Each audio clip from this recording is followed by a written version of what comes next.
We have Colin, and we have Brandon, who haven't been here quite as often. Colin, I don't think I've seen you here Hello. in a long time, so this is a nice change of pace. So how have you been, Frank? I've been alright. I can't see the side chat on my phone, but I'm using my phone. I'll be here for a little bit. I'll make sure to reference anything notable. Sure, no problem. I'll be your arbitrator for the side chat. Yeah, it's too bad that I can't see Ruben's text, so that's I usually read his stuff, but I'm not going to be able to today. I can always interpret what he says with a monotone robotic voice. Sure. If that tickles your fancy. Yeah, that'll tickle my fancy. There you go. Oh, shit. It's getting raunchy in here. I don't know what we're going to do. Sure.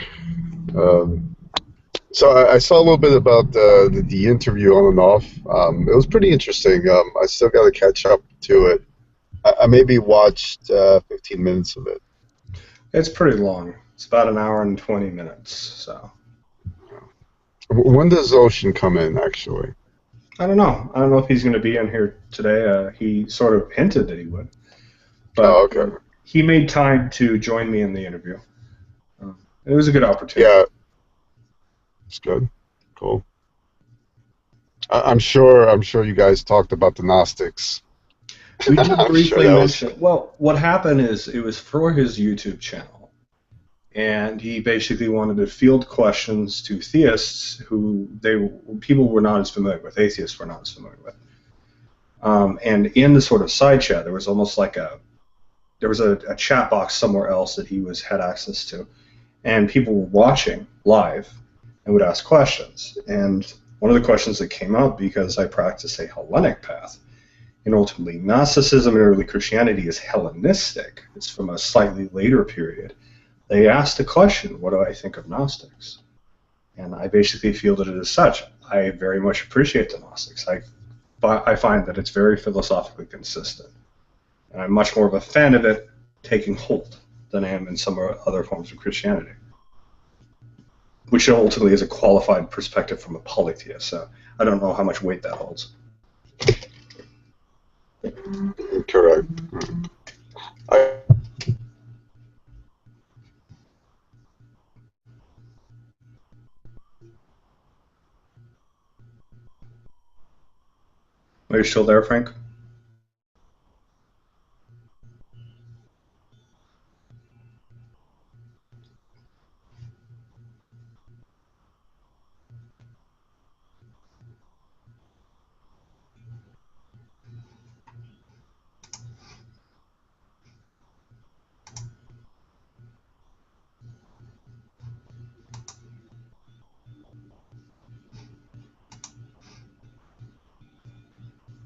I know, right? Google is now the new Sprint.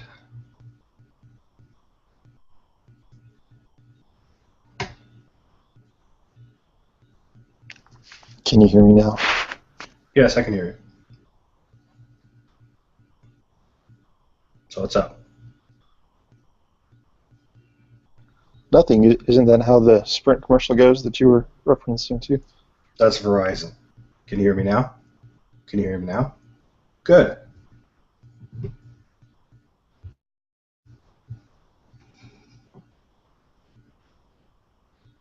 Because with Sprint, it would be, am I intelligible? Am I intelligible? Okay, that's kind of okay. All right, cool. I'm a dick.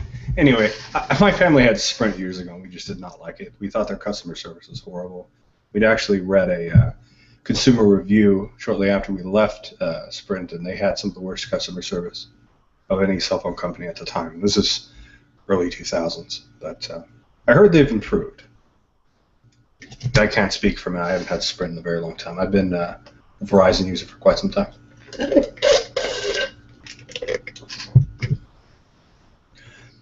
Might just be California, I don't know. Or part of California I was in. So.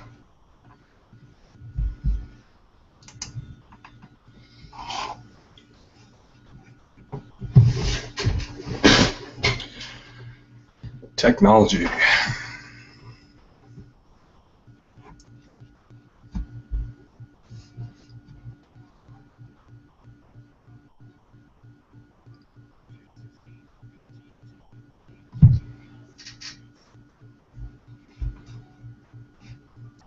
So what exactly is Hellenic polytheistic reconstructionism?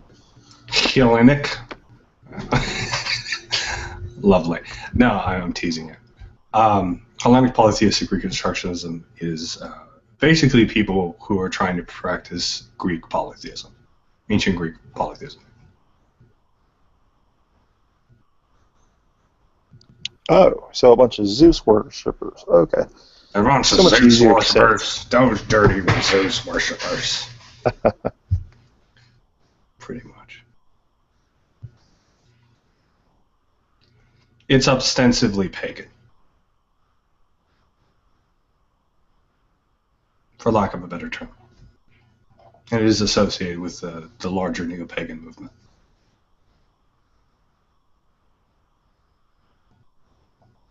Which has little to do with Nazism and white power stuff, or is it all mixed together still?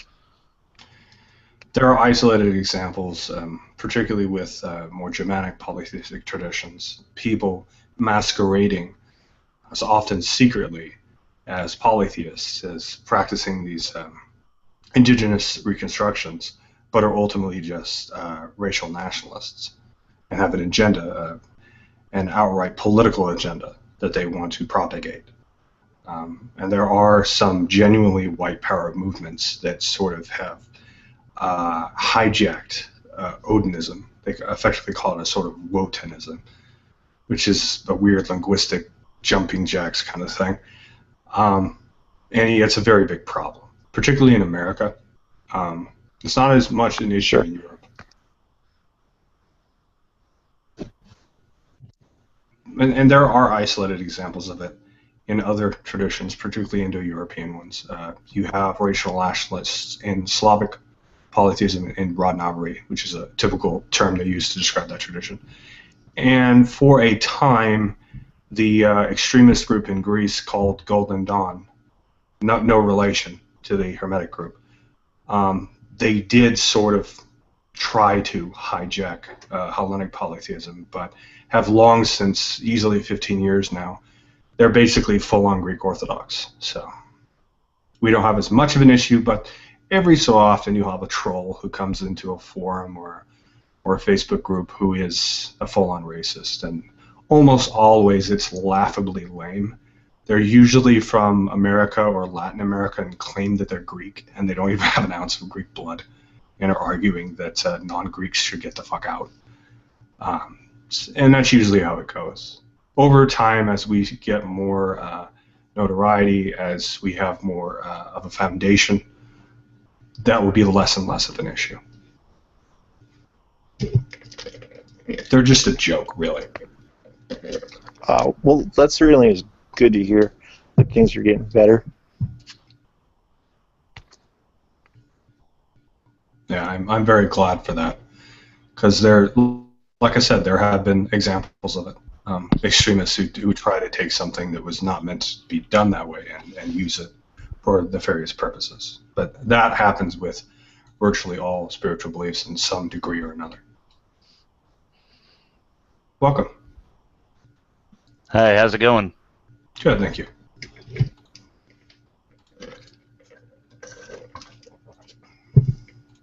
Have you been to Interfaith before? I have not. Don't mind me. I'm just listening in for a minute. I was just sent a link, and I'm just checking it out. All right. It's pretty low key right now. Good. What's the topic of conversation?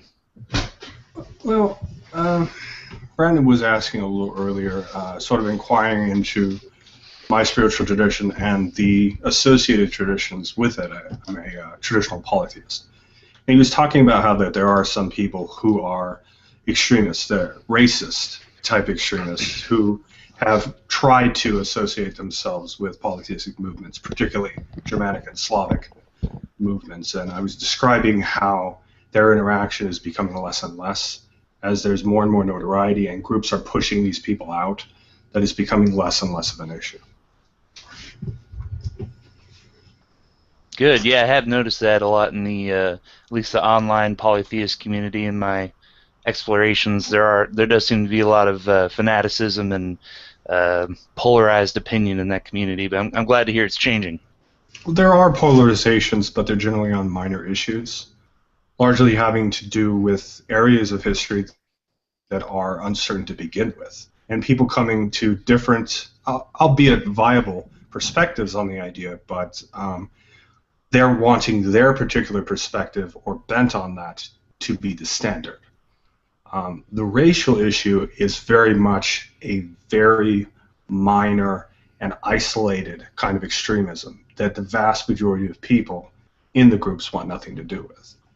That being said, there is a kernel of truth to some of the things they say, for the simple fact that there are people who do practice polytheistic religions as an extension of what they consider their heritage to be, or a part of their culture. And it's really saddening that there are people who have genuine reasons to embrace their culture, or that's one of the many reasons why they do it. But because of these minor, loud extremists, they're not able to do so because it's been colored, it's been tainted by people who just hate, just out and out hate people that aren't them. Yeah, I can definitely see that. The Asatru, is it Asatru? Is that how you pronounce that? Typically, you hear it as Asatru. I see. Yeah, that seems to be a good example of a community that incorporates both types of people. You have a lot of folks who are very hate-filled, and then you have folks who are just trying to follow the traditions of their ancestors. Well, in the best of circumstances, there are two sort of wings of heathenry. I have quite a few friends that are heathens, Asatruans, things to this effect. There are folkish people who focus more on it as a part of cultural integrity. And there are universalists who are far less focused on it. And in the extreme, these are people that think that anybody can practice it and do not need any sort of justification for it whatsoever. But ultimately, they're saying a lot of the same things. They're just more or less receptive to outsiderness. Ultimately, most people are somewhere in between. If a person is into something and they're, if you're a heathen and you're Chinese, but you're really motivated towards it and you're a good person, you go about it the right way, who cares? But a person who thinks that they shouldn't respect the culture and could just adopt it like, I don't know, a cheese platter at a buffet, those people are going to be met with a good deal of hostility. I see. The far extremes on both sides are just that, far extremes. They're very minor. They're very minor.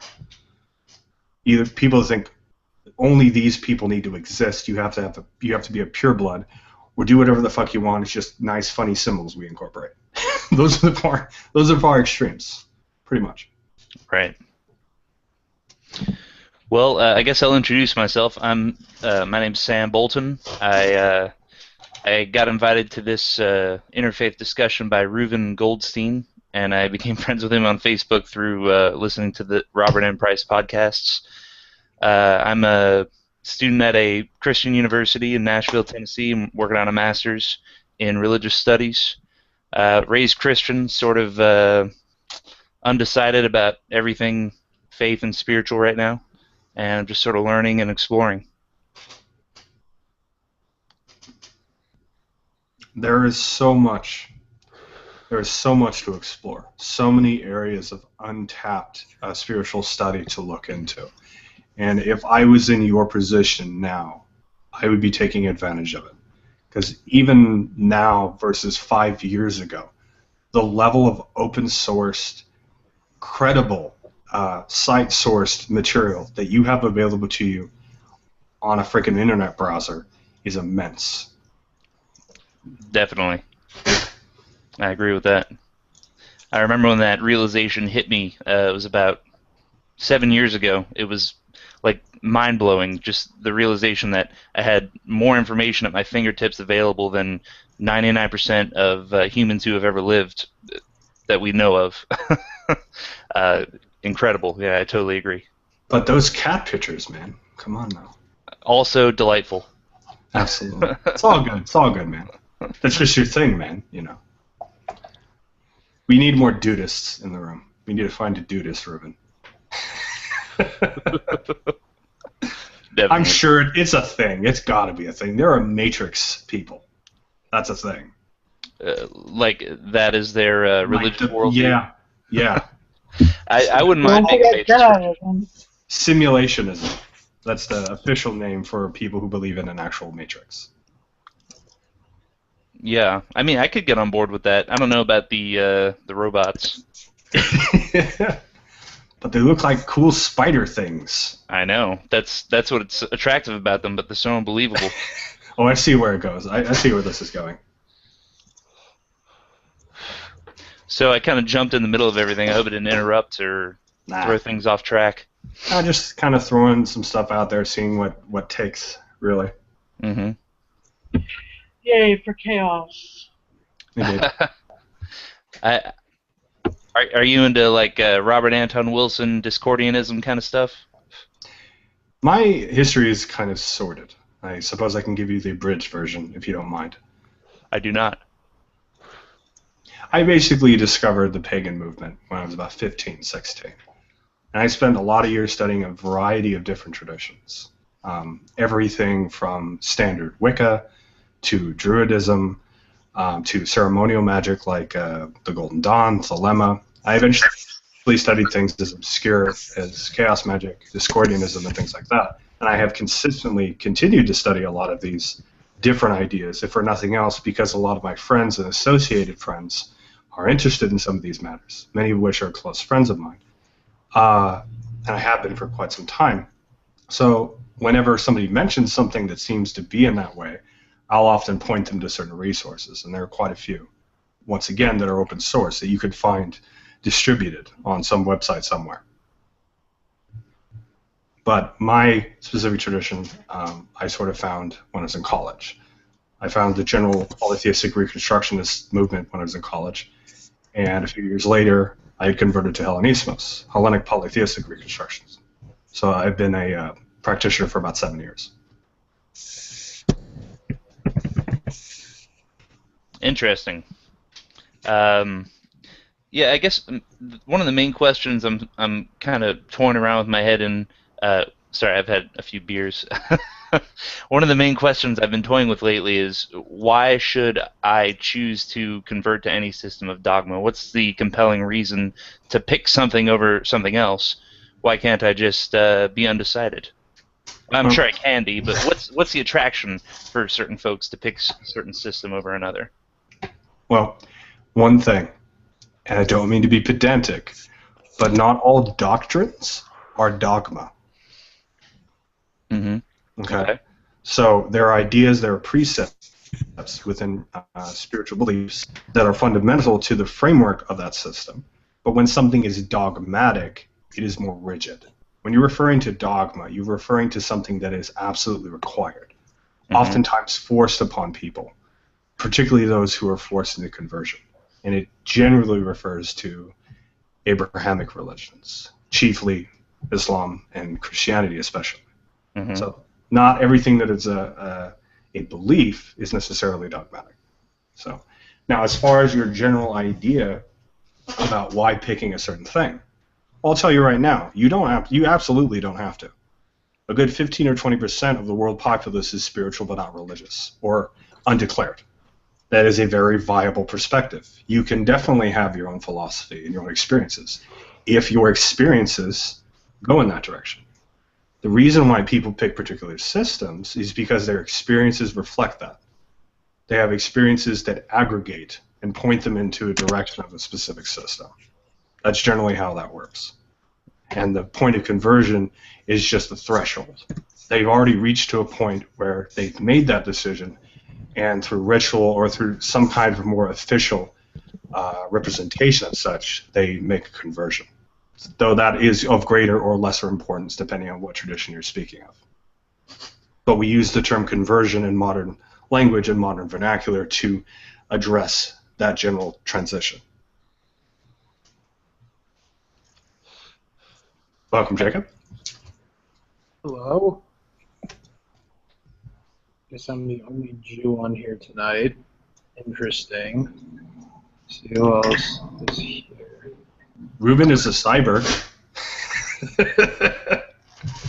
Yeah, I use that in chat, Ruben. What of it?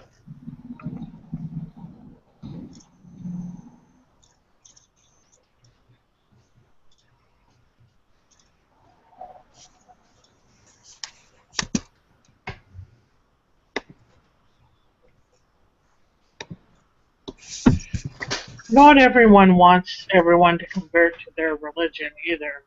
I could care less if you were a Muslim or not. What does it really matter what you are as long as you strive to be a good person and as long as you're happy? Well, the general view of probably more the mainline versions of most religions is that any sort of conversion that takes place needs to be genuine and it needs to be chosen. It's to greater or lesser degrees depending on the tradition.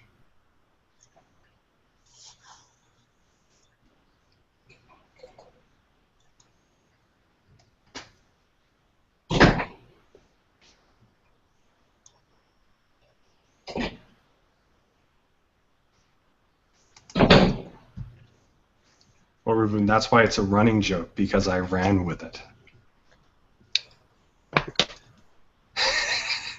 You liked it, don't lie. You like my puns. They fill you with joy. Actually, they're puntastic, and they fill me with hope. Oh, yes. But, oh, yes. Yeah. Feel the puns. Let it course through you. It's like the Tao, but really lame. In a cool sort of way.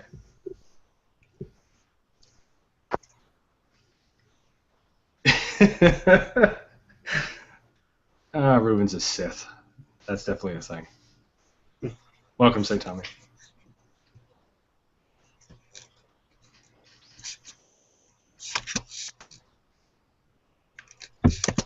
St. Tommy graces us with his magnificent presence. Welcome, St. Tommy. I'm not going to kiss his ring if that's what you're expecting. Thank you, Lindsay. I know you wear my hat.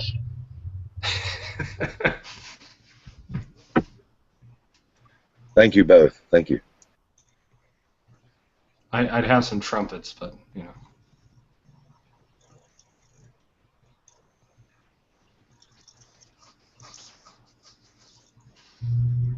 A little too much chili.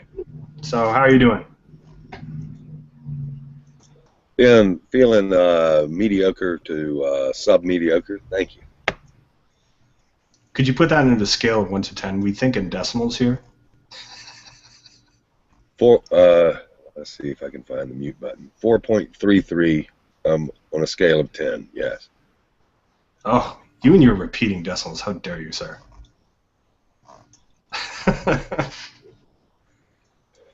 On good days, I'm shameless like that, yes. I could see, I could see. Do I look pale or gray? A little gray, maybe. Kind of on the more, like, warm gray, not quite on the cool gray. That's a color joke, by the way. That's a thing. There's also a green gray. That's actually a thing. I'm feeling warmer just from showing up. It's warm in here.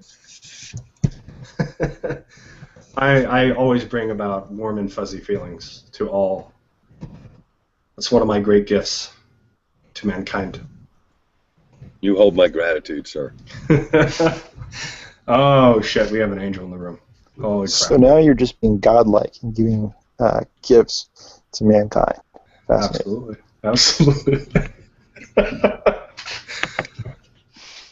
I'm going to wear this halo for the rest of the time I'm in this room because I can do that, apparently. Mm-hmm. Yes, you can. That's a thing. This is my first time playing with Google Chat or whatever we're doing here, so forgive me if I act a little childish. It is warranted. We will just assume that it has to do with alcoholic consumption. It's probably mostly that. See? It gives you that angelic glow. I agree. And in no way has anything to do with theotoxins. The fact that this halo can follow me as I turn my head gives me greater faith that the singularity really is going to happen. It's amazing technology. We've advanced. And that is not because I was raised in an apocalyptic sect when I was a kid. It's not a residual of that at all. No, totally not. Excuse me. I couldn't tell.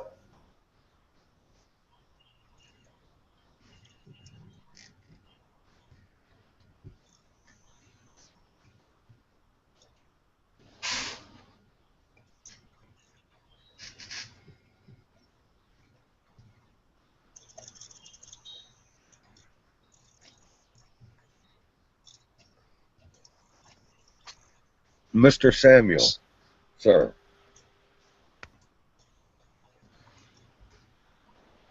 He's on the phone. Thanks. No problems.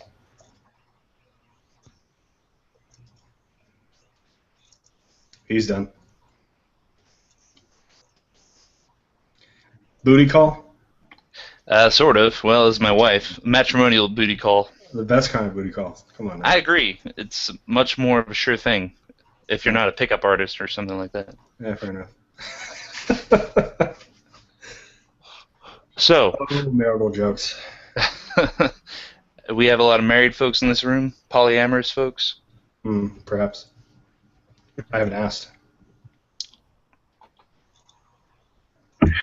I'm getting married in the fall. Ah, congratulations. Yeah, congratulations. My condolences. Congratulations. Condolences. Oh, that Oh, bullshit. Tommy. You're so funny. He's our resident comedian. You didn't know that? Come on now. We just all attempt to reach his level of comedy.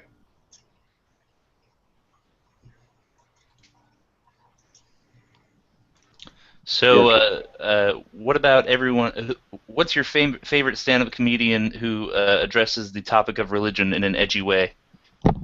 Chappelle. Dave Chappelle, huh? Yes. That's definitely a good one. I'm partial to Bill Hicks myself. George Carlin, also good.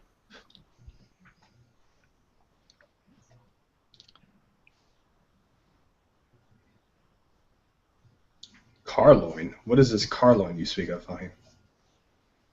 I think it's a cut of pork. It's the size of a car. Not for Jewish or Muslim consumption. Yeah, it's called the Prius cut. St. George Carlin. He was a great man, truly. Indeed, indeed. At least as holy as Mother Teresa. If not more. Sir, please.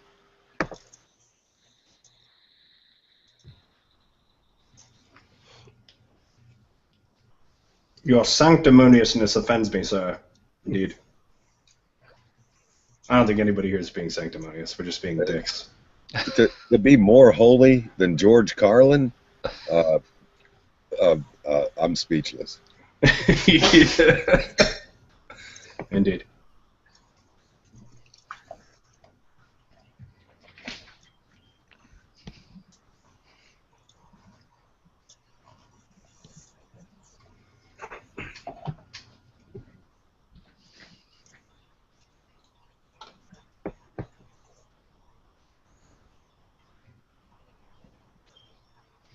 It looks like Carlin has it. I'm looking at the chat here. Yep, sounds about right. You know, Reuven, you should definitely bring that up. Oh, God. Don't even get me started on those people. Are you well aware one, Reuven?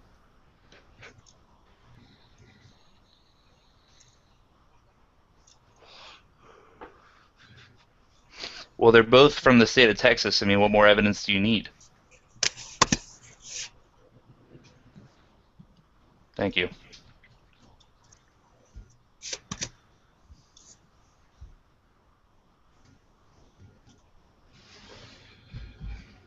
Mr. Samuel, sir, I have a personal inquiry.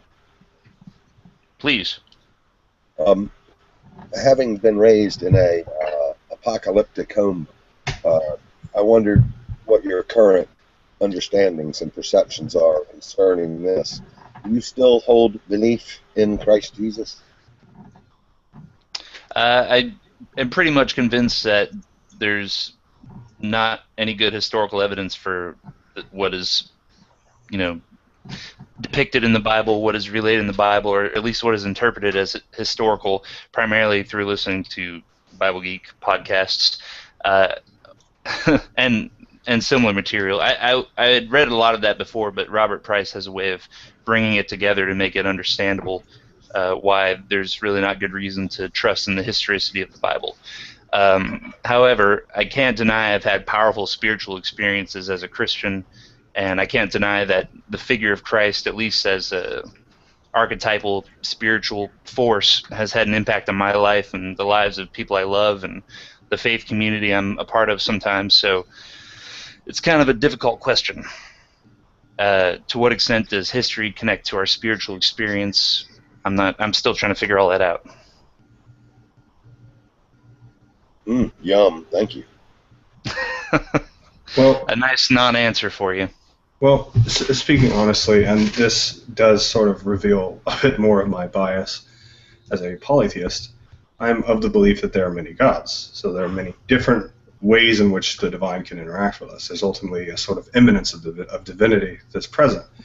I think a trap that a lot of people get into who have left Christianity and either seek out their own spiritual explanations for things, a sort of, as I mentioned, spiritual but not religious sort of framework, or an entirely different tradition, sort of default back to the sort of Christian thing because they're like, well, I had these powerful experiences in this religion. And there's almost this view that they can't be taken out of that experience, that they only make sense in this one context. And what evidence really is there of that? If you can logically ascertain for yourself, spiritually ascertain for yourself, that this is not a figure that you consider divine, then why associate it with Jesus? With a historical Jesus? With Jesus at all? Yeah, I certainly see your point. I wouldn't say that it has to be that. It's just, I guess that's the label I've been putting on it for so long, And seeing you sort of go into the land of subjectivity when you lose your historical anchor, and I don't really see a good reason to say it isn't. I mean, I think these spiritual experiences humans have really transcend our language constructs, So Jesus is as good a label as any. All the more reason, then. Yeah, I mean, I'm essentially agreeing with you. I don't see any reason to rail against somebody thinking of it as Jesus. And neither would I. I'm saying for you specifically, as somebody that no longer finds relevance in a doctrinal Orthodox Christian tradition, there's very little impetus for you personally to have to make that association. That's true, and I don't really feel like I have to, and I don't have... But there are some that do. True. I'm sort of airing that out so you understand that that's a thing. A very common thing, in fact. I certainly agree with you on that. How about love? Do you esteem love as substantial and real? Do you believe in love? Yes, I mean, as much as I can believe in anything, I suppose I do. I believe in a thing called love. Just listen to the rhythm of my heart. Yes, it worked. Success. Oh.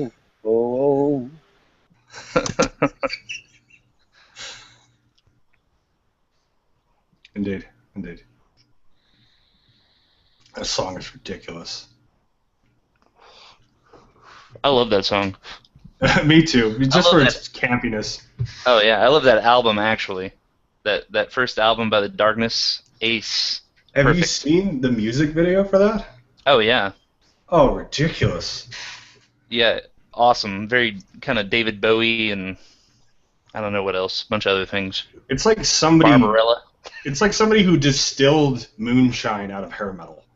just condensed it into this really strong, intense version of hair metal. That's a great way to put it. Yes. I'm great with analogies, you know.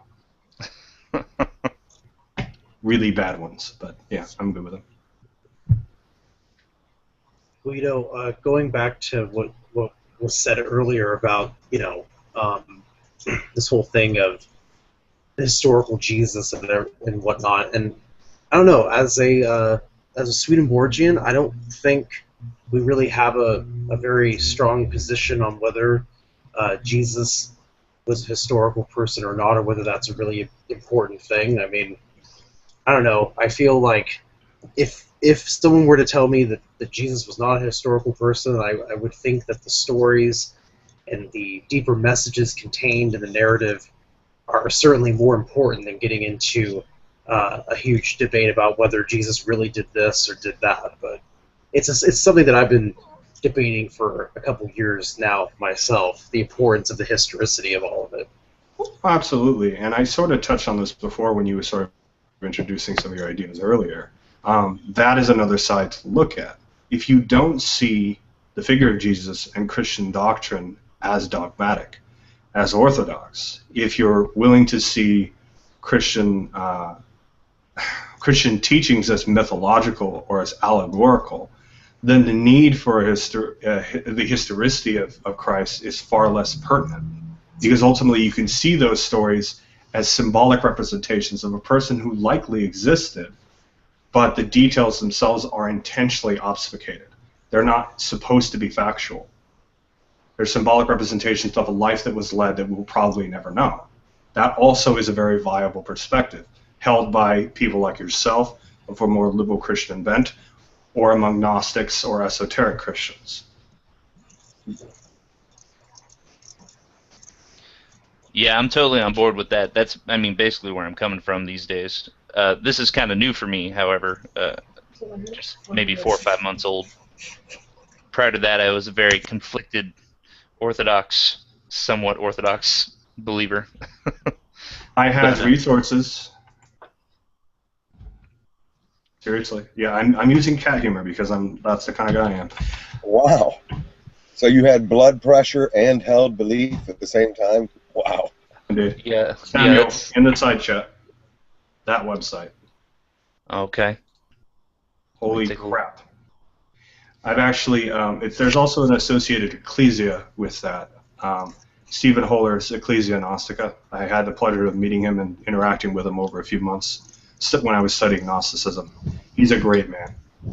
Is he the gentleman that wrote the Gnostic Jung and Jung and the Gnostic Gospels? Yep. And he wrote his own thing, Gnosticism, something of inner knowing. I used to have one of his books. I donated it to a friend who was looking into Gnosticism. There's a lot of good stuff. And there's 2 books I recommend to anyone who wants to study extra-biblical or otherwise Gnostic ideas. The Gnostic Bible by Willis Barnstone and the Other Bible, which I believe it was forwarded by Willis Barnstone. I think Marvin Meyer was actually the guy who wrote that one. Anything by Willis Barnstone and Marvin Meyer are solid on Gnosticism. I will show you what these books look like so you get an idea of what you'd be jumping into. Oh, please do. I was tempted to go grab my copies as well.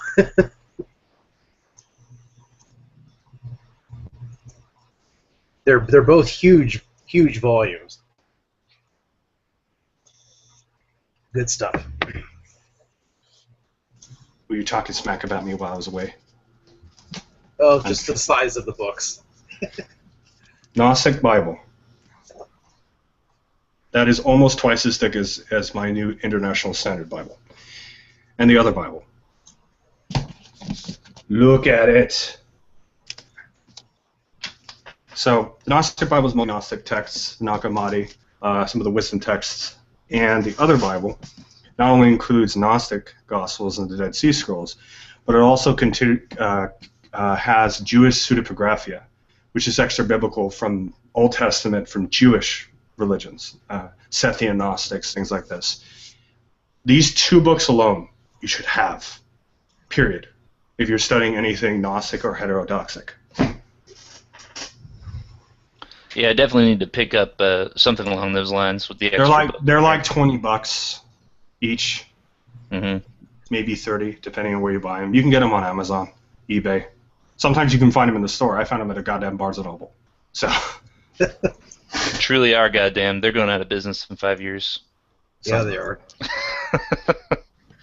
Best Buy is an Amazon clearinghouse, and so is, and I guess Barnes and Noble is a Kindle clearinghouse. What about Robert M. Price's pre-Nicene New Testament? Very good too. Very good to have. He does good work. But this will give you an idea of specifically Gnostic, esoteric ideas. There's a lot of things, like even a cursory reading of the Gospel of Thomas will show you an entirely different kind of Christianity. Mm-hmm. It's weird. Like you're something you're totally unaccustomed to.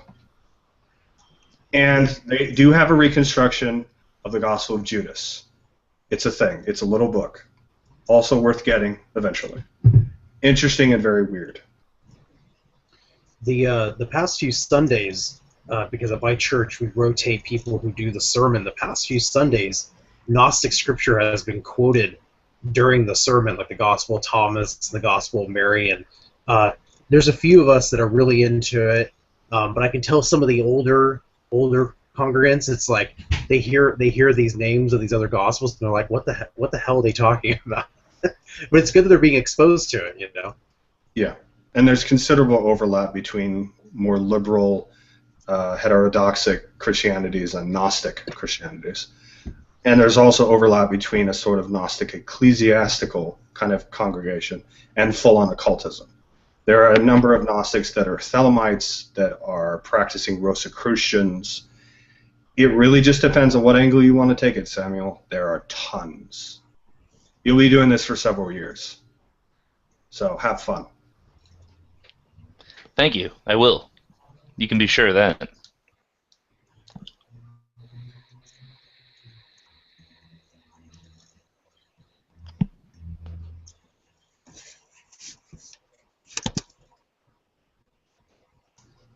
Welcome, Sarah. Good to see you again. Hello. Hello. How goes it tonight? Pretty good. It's been pretty laid back. Have a few new people who've come in and about. This is Colin over on the far left. Hello. And Hello. Samuel towards the center.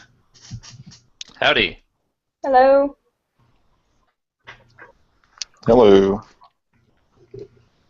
I'm Brandon. He speaks.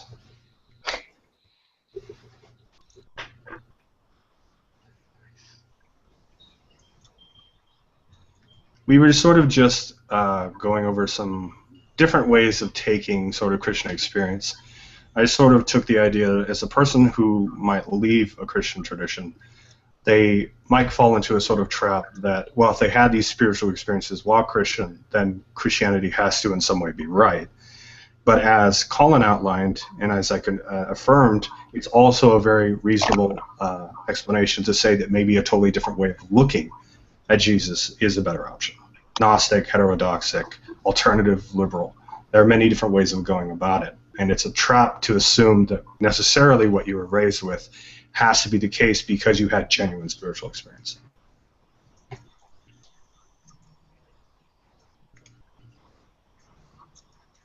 As I'm sure you're well familiar with, sir.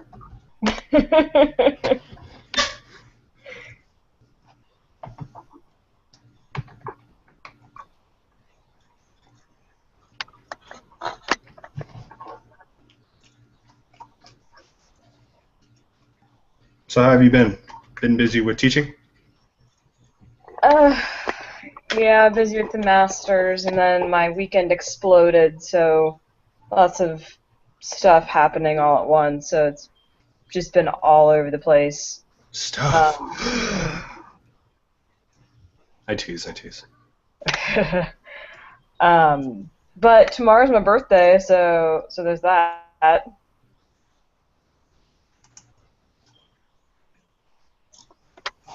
Great. How old are you turning? 25. First wow, time, she's a young one. third time. Kidding. I love being called the young one. Hello, young one. The young Padawan. We made a few Star Wars references earlier because Reuben's totally a Sith. So. Well, I watched your video earlier and saw some of these Star Trek references occurring in it. Quite a few. It was subtle. Ever so subtle. I was actually listening to it at work. I was just playing it, and I was just like, I'll watch this while I do mindless Excel spreadsheets. I was the soundtrack of your life. Absolutely. Absolutely. I feel so touched, and not in a bad way.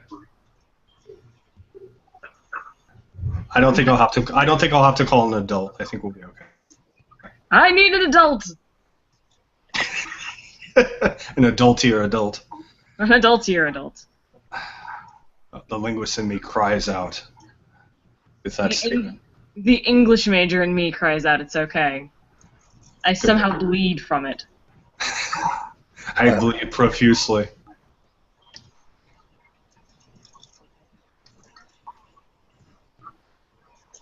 So I was just looking at what Ruben said. So it looks like one of the listeners asked what happened, or something about the soul after death. Depends on who's asking.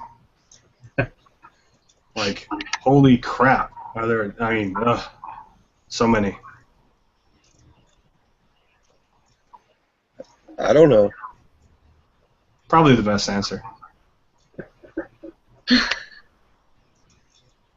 Seriously, like, for sure, that's like the best answer. For pretty much any religion could probably tell you. Mm-hmm. There are some ideas about what might happen if this happens, if A to B, but other than that, like, I don't know. I know in Greek religion there's a sort of tripartite underworld. There's Elysium for the blessed, there's the Asphodel Meadows for the meh, and Tartarus for evil shits, pretty much. Don't even ask me about Egyptian. That's like a whole, holy crap, ring of the heart. Yeah, crazy stuff. Maybe one of these days we'll get Isabel's on here and she can explain it. We'll have a whole night to explain, death in the Egyptian religion. I'm not even joking at that either, by the way. I know, that's the funny. That's what makes it funny. This week's edition of Interfaith, we discuss Egyptian death. Egyptian death should totally be a heavy metal band, by the way. That needs to happen. That's a vision there. Yeah. Yes, it is.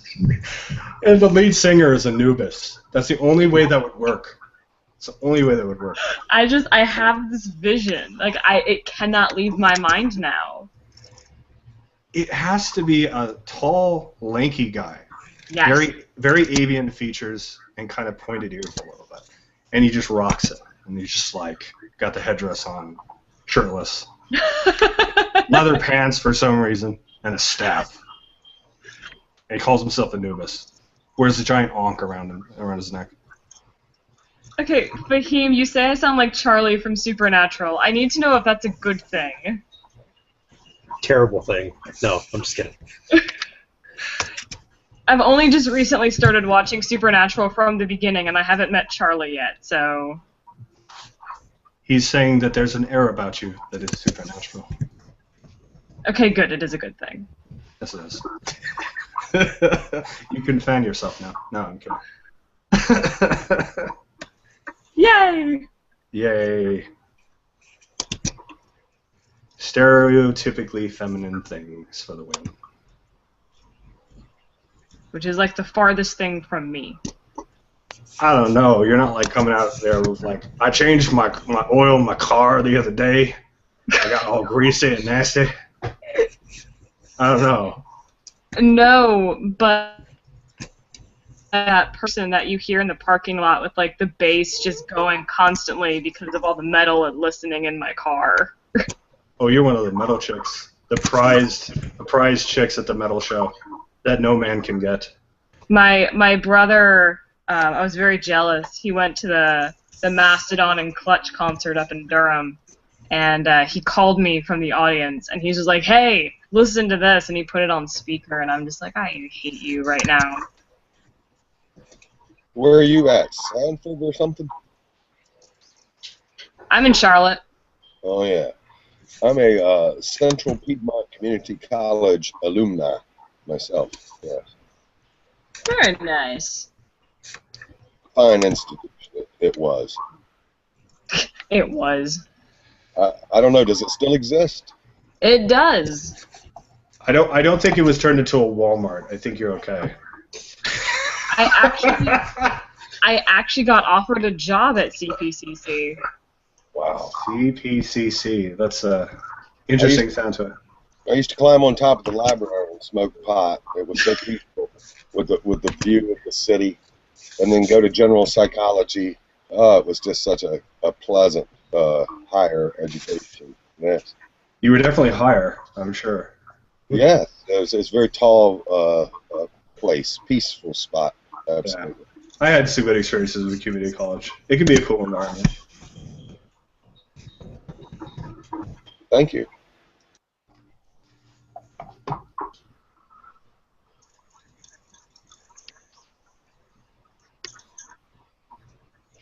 Yes, I didn't want to drop your tradition into the room, Sarah. I wanted to allow you to reveal it to yourself. I appreciate that. No. I was really excited though. A friend of mine sent me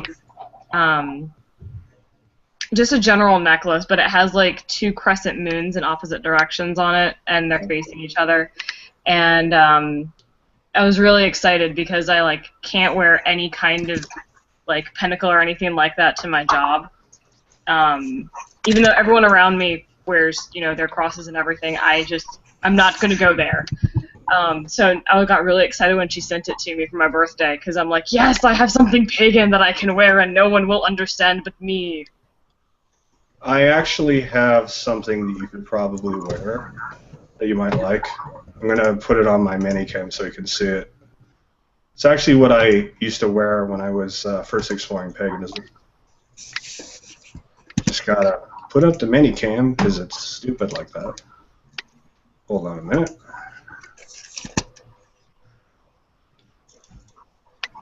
Interesting thing, too. Did I tell you I went to the Renaissance Fair a weekend or so ago? I think so. Yeah, it ended up going pretty well. And my friends and I interacted with some old friends. The younger brother of one of our friends who used to play tabletop with us in college. And he's married now. And I met his wife, Karen. They had just had their wedding like a week before the fair, too, which was a trip. And interesting thing, she seemed very receptive to some of the things I was dropping, because my friend Tim is also a polytheist. And I had suspicions that she was pagan. Ended up talking to her on Facebook, and she was like, "How'd you know I know these things?" And I've been giving her a lot of advice, help. She's trying to set up a sacred space in her house. It's very small. I think it's like a condominium or something like that. So I suggested the whole shelf thing, because shelves, works really well. So it's been cool. We made friends out of it.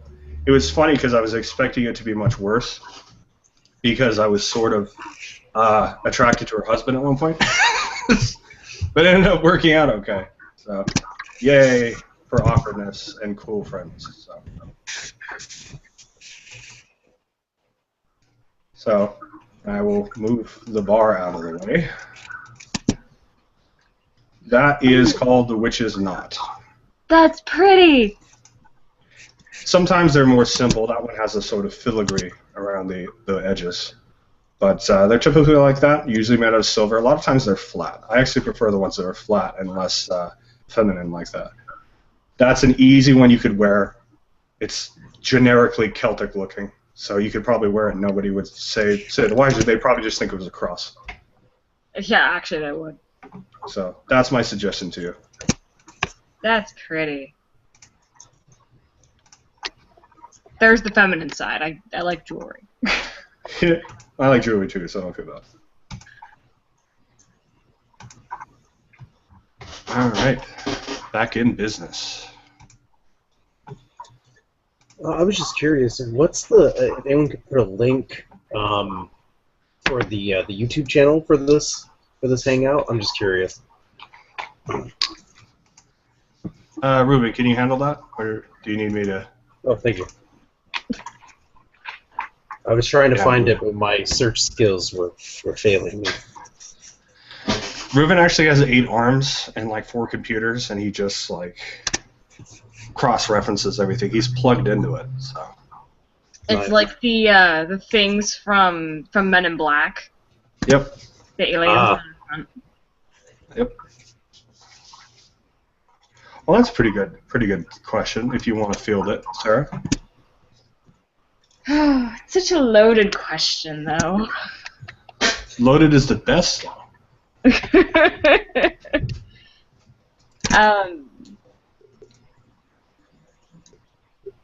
Yeah, Ruben, you would be the dog from Men in Black. You would be the pug. But yeah, what do Wiccans believe?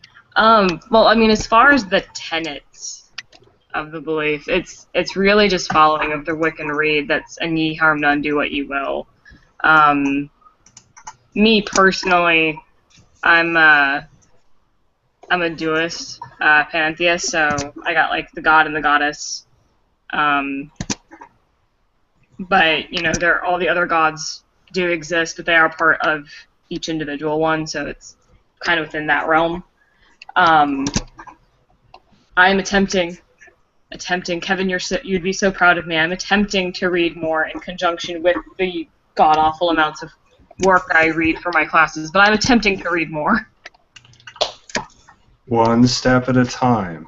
A few pages, a chapter. That's a thing. That's how you do it. I know. I want to read like the whole book is the problem. They make these wonderful things called bookmarks. You know? Just giving you shit, that's all. Don't mind me. I'm just a snarky asshole. But yeah, I think that's as bluntly as I can put that question. I've actually found, from the Wiccans I've spoken to and traditional witches of different varieties, probably one of the most consistent ways of seeing the god and goddess, or the lord and lady, depending on who you ask, is that they're ultimately a godhead. Yeah. That they're the sort of penultimate deities of the sort of craft traditions, and that the other pantheons exist subserviently to it. A sort of mitigated duotheistic henotheism. Yeah. Probably one of the best ways I could describe Wiccan cosmology. And there's the Wheels of the Year, which is a sort of mythos associated with the relationship between the Lord and Lady or God and Goddess. Yep.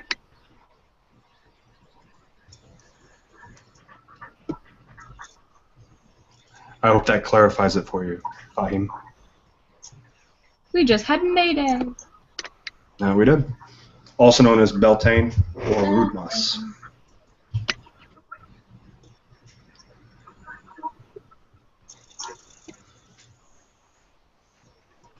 I actually have some Wiccan friends that I think their coven always does something on May Day, and they always invite me to their functions that I can never go.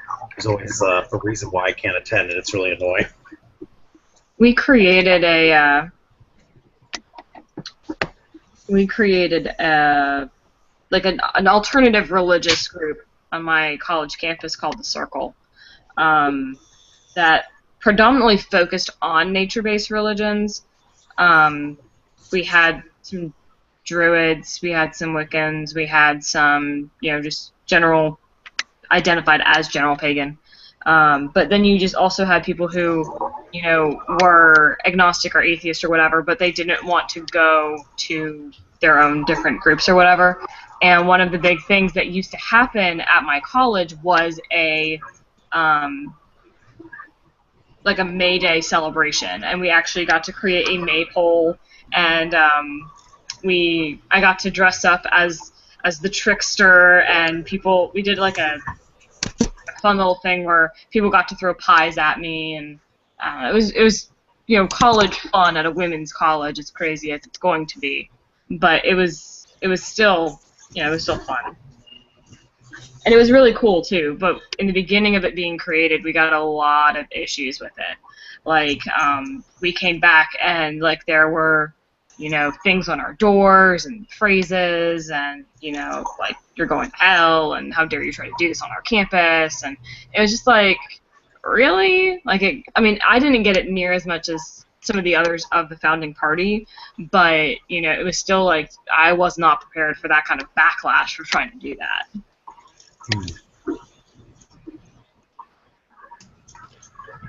I think I will start calling you the Trickstat. The Trickstat. Yes.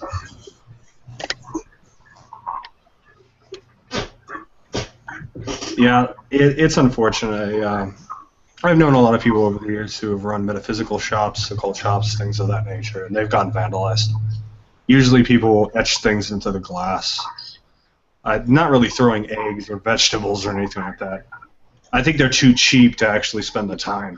But a lot of times it's pranks. It's usually teenagers who just want to make a stink. They want to see what happens. Yeah. Once in a while it's more severe, but fortunately it's becoming less and less of an issue. I'm sorry you had to go through that. I've been through worse. I'm sure. It only toughens you. Doesn't kill you, makes you stronger. Indeed. Hate that phrase, but I love that phrase. It's like it's so cliche, but damn it, it works. It's like duct tape. Duct tape? Yes, duct tape. Because it can kind of do everything, but not very well. The Force is like duct tape. It has a light side, a dark side, and it holds the world together. Thank you for saying that, because I was going to. So thank you. Yes. It was always one of my favorites. Good stuff, good stuff. No.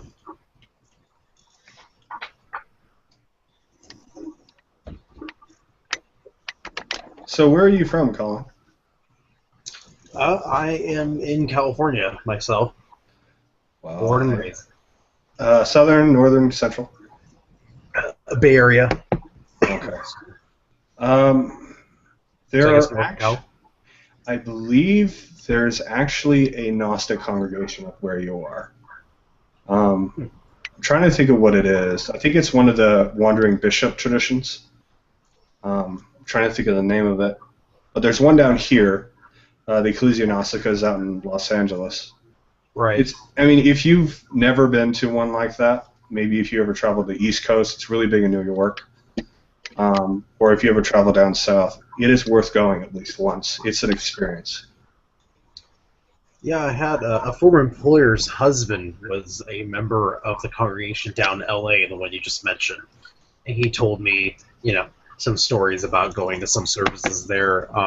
But I'm not familiar with any group that's here in the Bay Area. But then again, everybody's in the Bay Area, so I'm not really surprised. Yeah, there's a lot. There's a huge population center there. A lot of people live out there.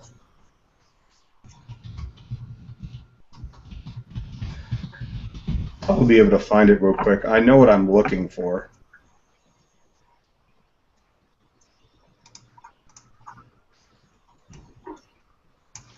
There's usually like directories where they describe some of that stuff. But cool thing about the Ecclesia Gnostica, there's probably enough room, maybe, to fit 50 people. It's like a chapel. It's just really, really small. There's this little parking lot, and there's this nice ornate cross on the door. And when you enter, you kind of make a right. In front of you, there's a statuette of Sophia. And, angry at me. Terrifying. Very terrifying. Sound of Cerberus coming at me. I don't know what to do. Oh God, Ruben, did you have to make that reference? I could have went another 10 years without that reference. Who let the dogs out? Oh God. Oh, the memories. Anyway, so you enter in, and there's a statuette of Sophia, and they have like they have a lot of their pamphlets and things in the front. They have a little bookshelf to the right, and right there's actually a vestibule where they have the holy water. It very much has almost like a very small Catholic kind of thing going on, or maybe Eastern Orthodox. And there's this little doorway, a little hallway, and then inside there's pews, really small pews. A lot of times I think they're actually seats. And there's this beautiful like center area, like the kind of altar space, and they have these beautiful paintings of various Gnostic figures, and this it's like a sepulcher at the front, really extremely ornate. I mean, old, really old. I mean, this congregation's been around for 60 years, maybe even longer, and it's amazing. I mean, Stephen Holler really takes the idea of a sort of proto-Christian Gnosticism. All of this, the seven sacraments, his are slightly different than what you would see conventionally. And for each season, I was able to see 3 seasons. And he actually, all of his deacons, he's the bishop, and several of his assistants, they all change their garments. They have garments for specific seasons. Everything is decorated to specific times. You know, Lent, Passover, all these different things, completely decked out. So it's this really small space, but it's very traditional in a sort of Gnostic way. It's beautiful. It's a really cool thing to see. Well, I'll have to check it out. That sounds pretty cool. A lot of the ecclesias, the Gnostic churches that exist, they follow a similar model, a more liturgical ecclesiastic model.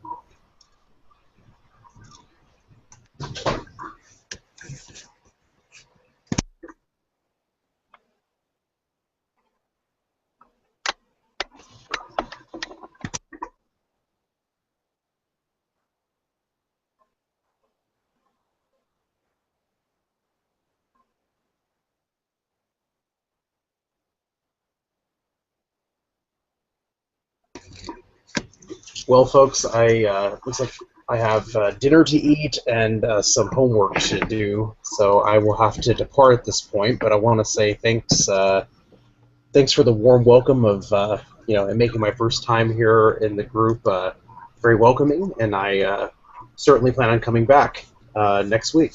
Great, I'm glad. You're always welcome. Bye. Great. Bye. Nice to meet you, everyone. Take care.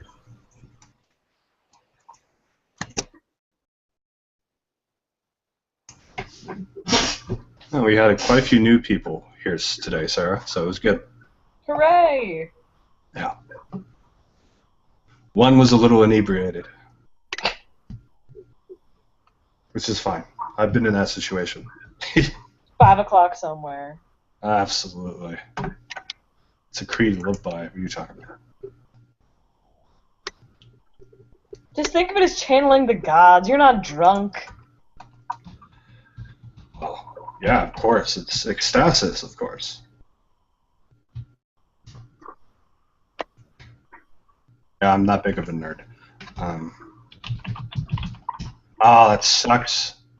I found what I was looking for. I think I'll post it for him in the group. Yeah, it's like really close to him, too. Redwood City. It's near San Francisco. It's about 27 miles out.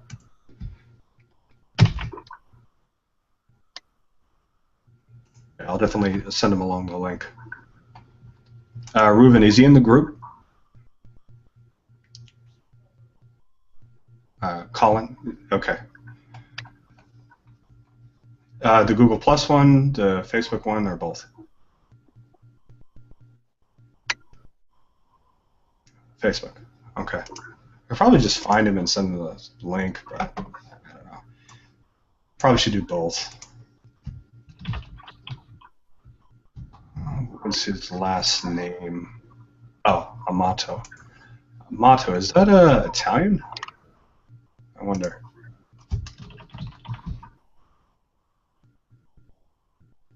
Okay, he's mutual friends with you, Ruben, so that's him. All right, good.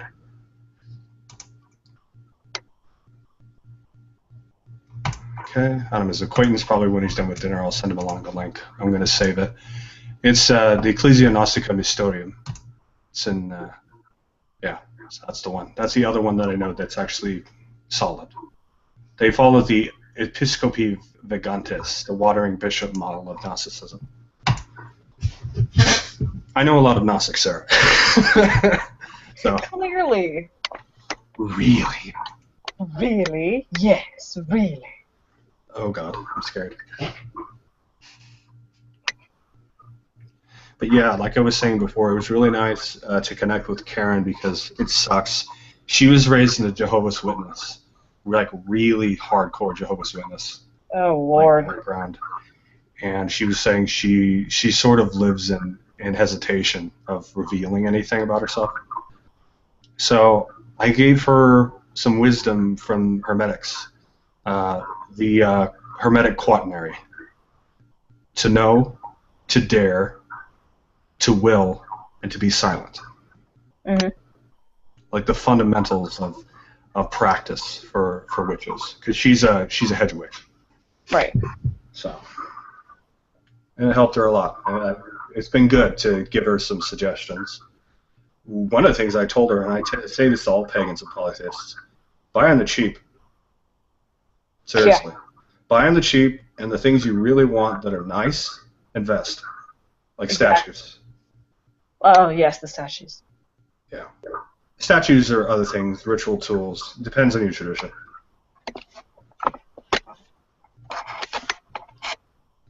Have I shown you the recent modifications I've been making to my spaces? No. Okay. Cool. Then I will show you. You going to be here for a little bit? Yeah. Cool. I shall switch over to Minicam.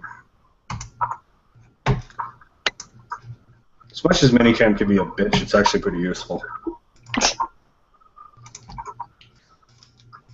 Okay. I think that's the one. Here, I'm going to be right back. Okay, take your time. Gotcha.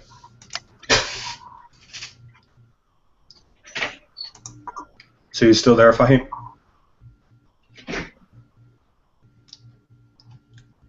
Good. Anything you wanted to talk about?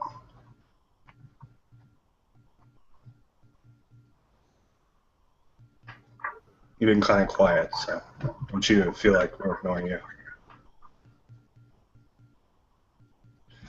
Interesting. So you're making a sort of postmodern Greek-based philosophy or mythology. It's kind of interesting. I've heard about a few people who've done stuff like that. There's definitely precedent for it.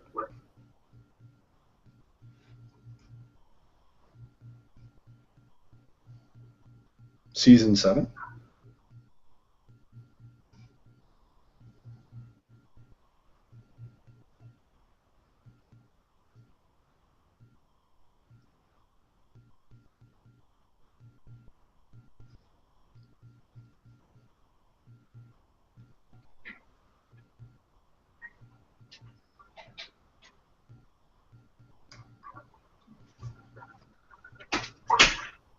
Welcome back. Thank you. Okay, so I got everything set up. I think I have one more thing to download from my image site. But, so, this, which I'll remove my bar again. Just keep it off for the time being. Ooh. This is my primary altar. Zeus, Apollo, Artemis, Aphrodite, Hermes. The orange thing in the center is new. It's a glass oil lamp. I fill it with olive oil instead of paraffin. Doesn't smell. It works really well. once it burns for a while, the flame becomes very dim, but it keeps going consistently. So that's my Hestia representation. Feels very, nice. very hearthy. Okay. And then the tablecloth on that was given to me by a friend. It's technically a runner.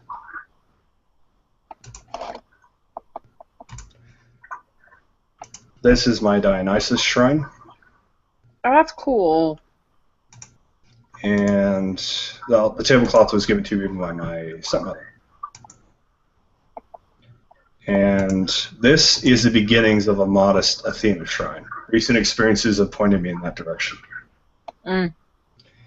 And I just ordered from one of my sites that I like, from Greece, a Pallas Athena statuette. 6 inches tall, $27 with tax and international shipping. Very nice. Yeah, so that will replace the owl icon. Hopefully I'll get that in maybe a week and a half. It's hard to say. But they do good stuff. My Aphrodite and Hermes came from that website. So I know they're good. Them and another website I use, though not as often.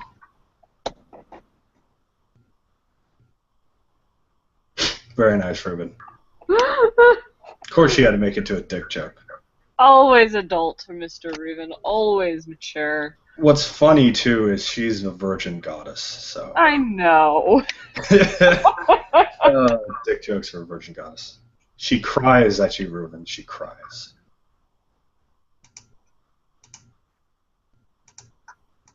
When I was in college, my roommate and I were the Wiccans, and at the time, our other roommate hadn't converted over to Wicca yet.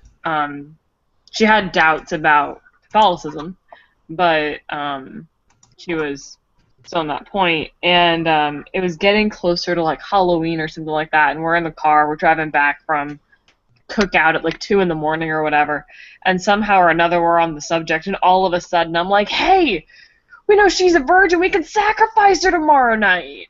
And we just kept going and going and going with this whole virgin sacrifice thing. And finally, like before we went to bed that night, she literally looked at me and said, I'm gonna wake up tomorrow morning, right? And I was so, like, I couldn't believe she actually thought we were serious for a minute. Sarah. Catholic. True. Catholic. True. Yeah. Vatican I Roman Catholic. Oh, God. Oh, poo. Yeah. Yeah. And then she converted to Wicca that following January. I'd laugh if she was a devotee of Kali. That would make me giggle inside. Kalima! Shaktuti. Yes! I'm glad that moment just happened. Yes, it did. We are geeks.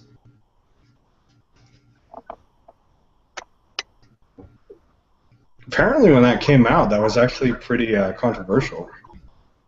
Really? Yeah. There were complaints from Hindus when it came out.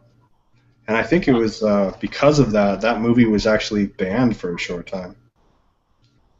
What's always interesting about it is I actually really, really like Temple of Doom.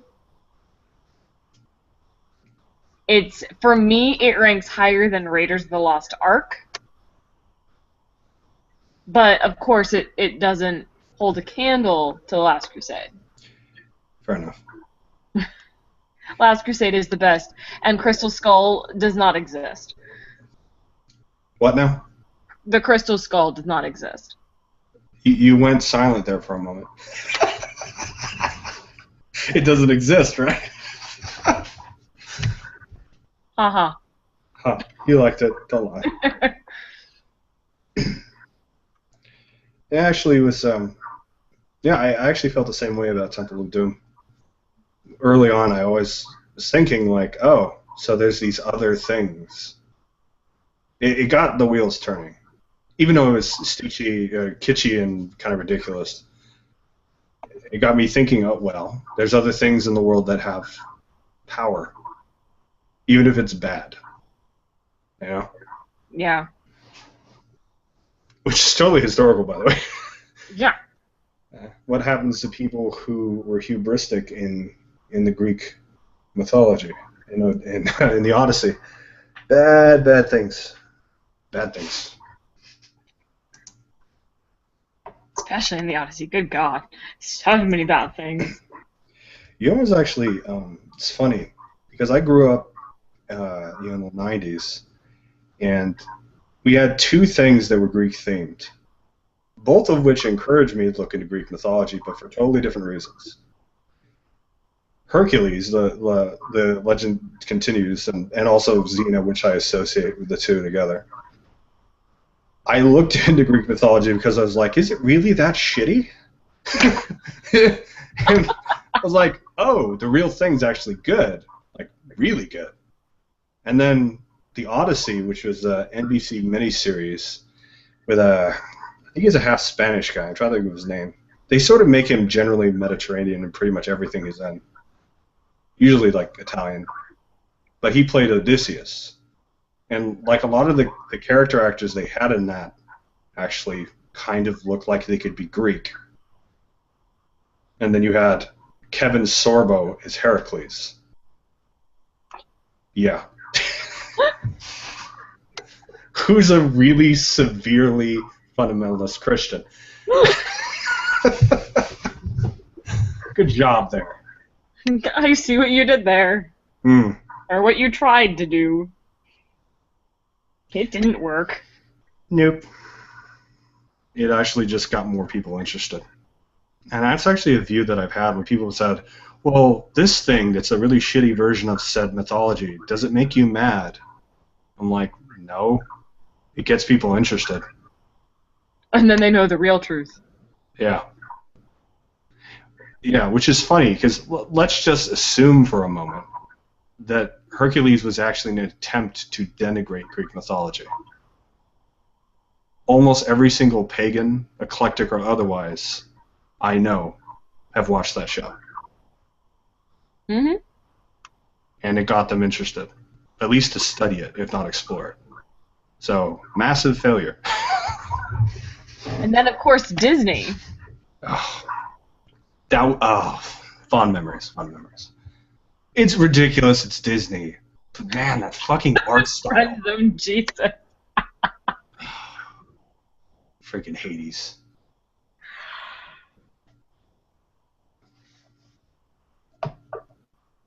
Oh my gosh, that reminds me. I found the most adorable picture of like a chibi Hades, and it's like chibi versions of all the Greek gods. Pictures or it didn't happen? Huh? Pictures or it didn't happen? Hang on, let me find it. Do it. It's so cute. I'm trying. I make things. Hang on.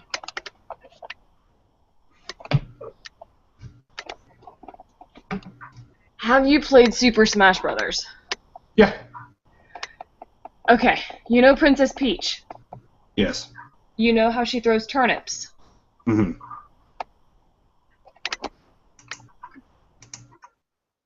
I made a turnip. Oh god, I'm scared. That's actually really cute. It has leaves and everything. That's really good work. And you can throw it. Into oceans. That's Even really the cool. leaves are stuffed. Oh, and Reuven, by the way, your comments about the Jeebus and the blood sacrament, I have one thing to say to you, and it is in image form. That.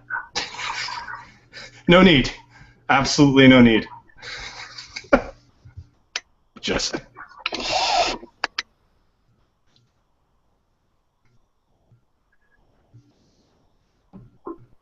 And that's what my little picture here is, by the way. It is Dionysus. It's a Greek coin.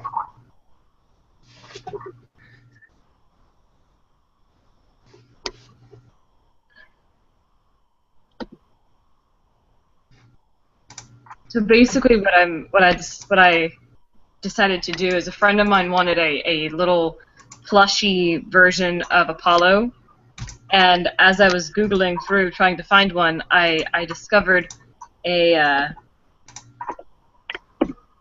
put it in the side chat. I discovered a chibi version of Hades that I'm going to use as inspiration to make my own, and I'm going to have my own little Hades. Oh And god. it shall be adorable. So when I look at that version of Hades, I can't help but think that somehow Persephone is like cybergoth. Like, I don't know. They did a lot of them. Like, I was Googling it, and I found Hades, Artemis, and Aphrodite, and Apollo, and Athena, and Ares, and I found, like, all of them. And I'm just like, oh god, I just wanted to have a little plushy collection of all of the Greek gods. This is freaking genius. And then I was like, I could make Thor and have him have a little hammer. And by the way, for those wondering about the sense of humor of the ancients, there is a piece of pottery in the Louvre that shows Athena with an owl's head. They had a sense of humor about even their gods. So yeah. That's why I do. Fair enough. I mean, fuck, for fuck's sakes, there's a lesser daemon who's associated with, I'm sorry. He's the sort of tutelar deity that's older than Dionysus. Solenius, and in some of the Roman depictions of him, he has a 3-foot dick. Yeah. So yeah. They definitely had an eye for comedy.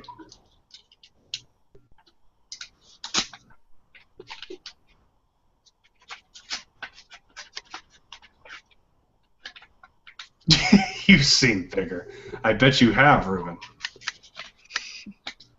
Oh my. All those bathhouses you go. You had a Groupon, you know. Now they dissing on Groupon there, Kevin. That was a stab. It was a little stab. Stabby stab stab. So, I'm kind of laughing right now because it's basically my birthday. It's almost midnight. I decided to open my cards from my mother, and I'm laughing because my mom has officially given me the second card the same time. She gave it to me a couple of years ago, but she still gave me the same card again.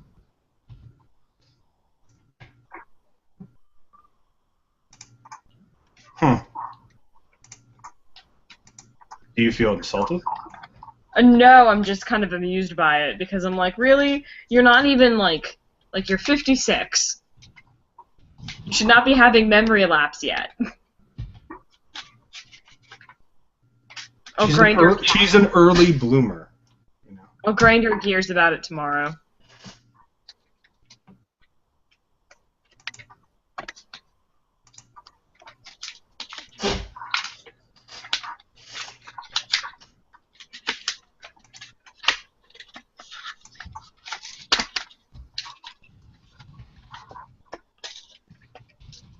Jesus, woman.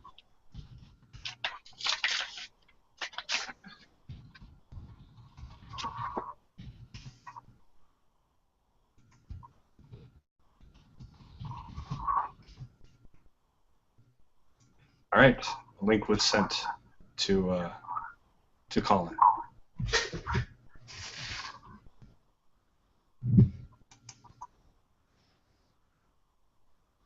Oh god. Yay! That's pretty cool. How did you even find that? He has his ways. Google magic. Oh no. Google magic. Technomancy, maybe. I don't know. You know you're a geek when you add mancy to the end of things. Mancy. Absolutely.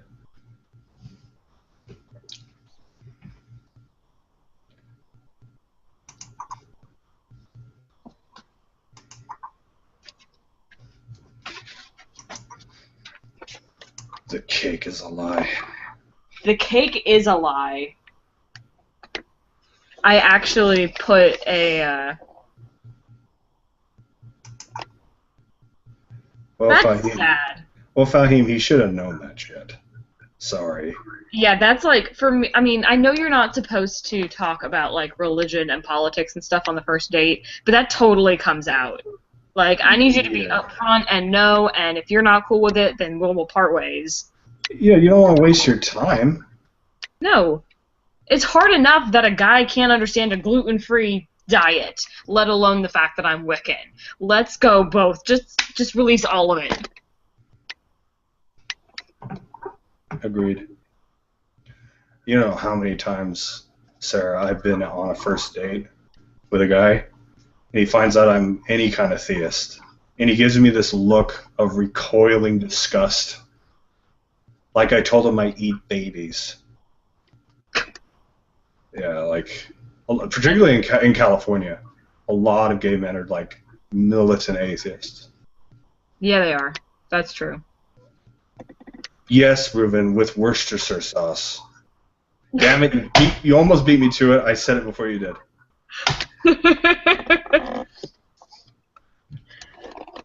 Clearly there's an inside joke there. Yes, there is. A very long and sordid inside joke. Fine.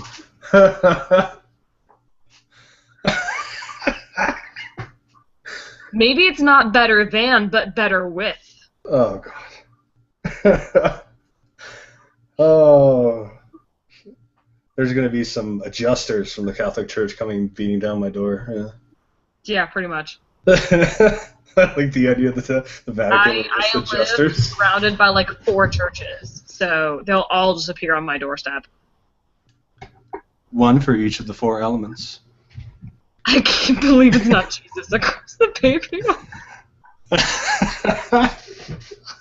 God, that's horrible. But it's delicious.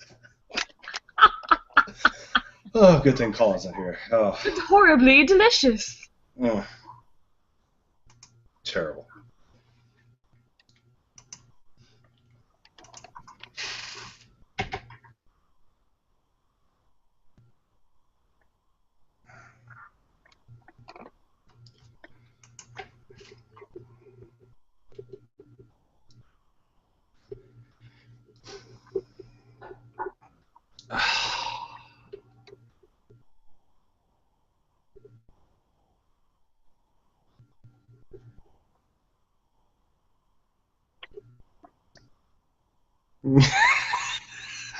Send that to me, please.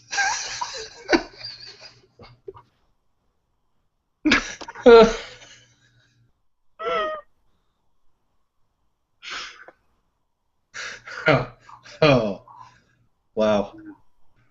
I know people have a lot of stuff about like how people don't care for Dane Cook and whatnot, but I gotta say that Christ checks start your day off the holy way. It's a miracle in a bowl will always be my favorite. It has a good rhythm to it. It does. It just dances off the tongue. Christ checks. It's a miracle in a bowl. So ridiculous. I know some people that would love that, so I'm sending it to them. No, it's not a legit cereal. But it should be. It should be. Probably in Colorado. I don't know. I heard there's like a pagan mecca up there. I don't That know would shock me. Doing crazy shit up in those mountains. Yes! Yes! Yes! Thank you for Archer memes. It kind of is, yeah. Forget that there's any consistency. I'm just going to browbeat you with a logical fallacy. Lovely. Just the tip?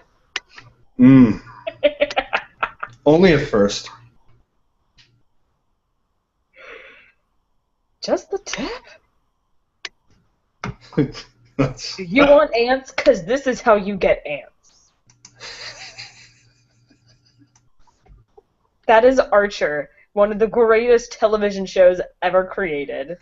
I posted that to a couple of my friends. I can't believe it's not Jesus. They both thumbed it up, and then my buddy shares a picture of Spider-Man looking over a wall, and it says, "Did someone say free cake? I heard free cake."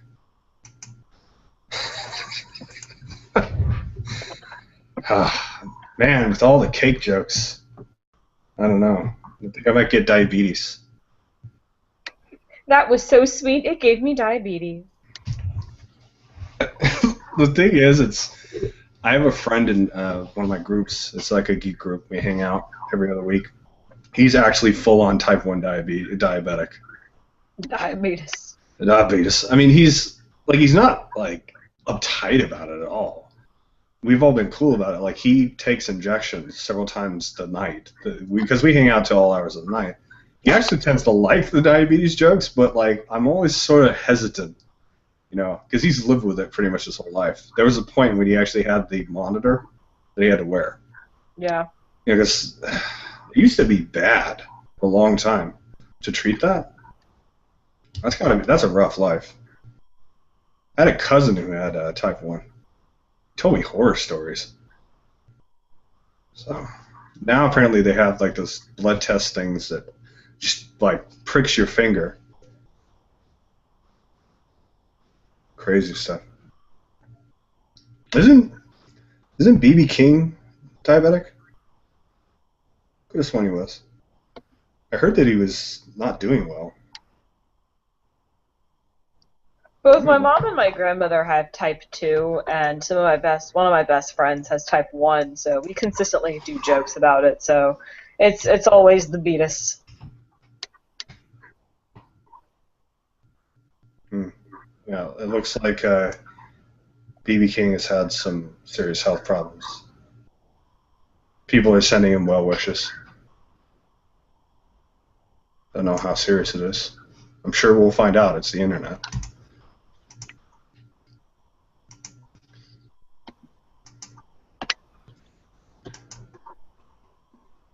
Is he a dick comedian or a dick comedian? Both.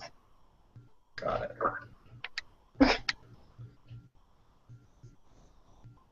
So you'd still make diabetes jokes, Ruben, if you had diabetes?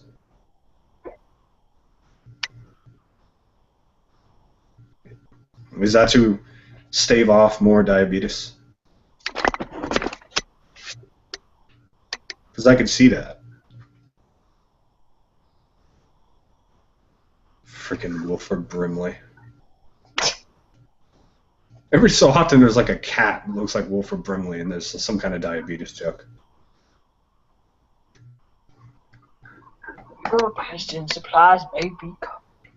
You know, somewhere at some point in the United States at any given time, somebody with that thick accent says the word diabetes with that accent, and some little kid laughs.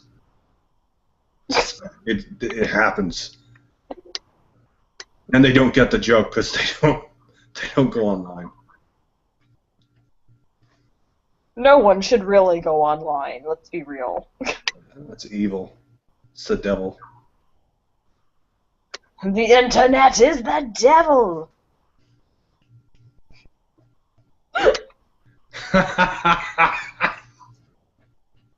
Oh, that is awful.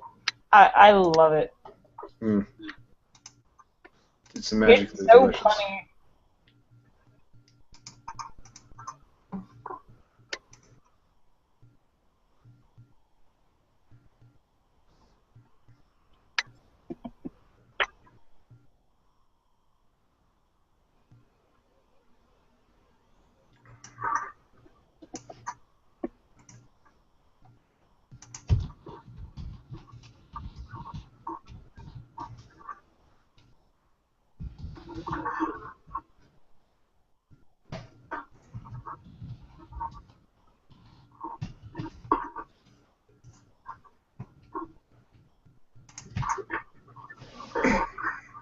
So, Sarah, is there anything you want to talk about? No, I just came in. I was done with homework for the night, and Indeed. I needed a distraction from my own reality. Gotcha. Been there. I think I sort of mentioned, I know I mentioned before, I just don't know if you were there. I finally managed to get the volunteering position. Yes. Yeah. I went through 3 days of training, all in 1 week, which was nice. Got it out of the way. And I had my first day this last week. And I'll be doing it again tomorrow. And then after that, I'll be permanently on Friday. So, kind of awkward. The guy who preceded me was Erdurbers, and that was awkward. And during the sort of exchange of cash in the register, there was a point when we were talking about cell phones, and like I need my cell phone. She said, "Oh, don't worry about it, my manager. Yeah. I don't care as long as you are not, quote, having long conversations with your boyfriend or girlfriend." So it was a nice nod. I know she's Christian and listens to country music, but she seems receptive and like it's not going to be an issue. Not that I'm going to make a spectacle of my sexuality at a freaking library. It's a library gift store. But it's good that she's progressive about it. She may actually have negative opinions, but she doesn't care. But this was going on, and there was a sort of awkwardness. So I was like, okay, got it switched out. He left. Okay, I can have a breath of fresh air. He comes back 10 minutes later and gives me a chocolate bar on my first day as a gift for my first day. Yeah. Godiva chocolate. Oh. So, don't know. Don't know if that'll go anywhere, but it's a thing. Don't even know. He could just be genuinely a nice guy. But I can name on one finger how many times I've gotten a gift of chocolate. He was almost always romantic.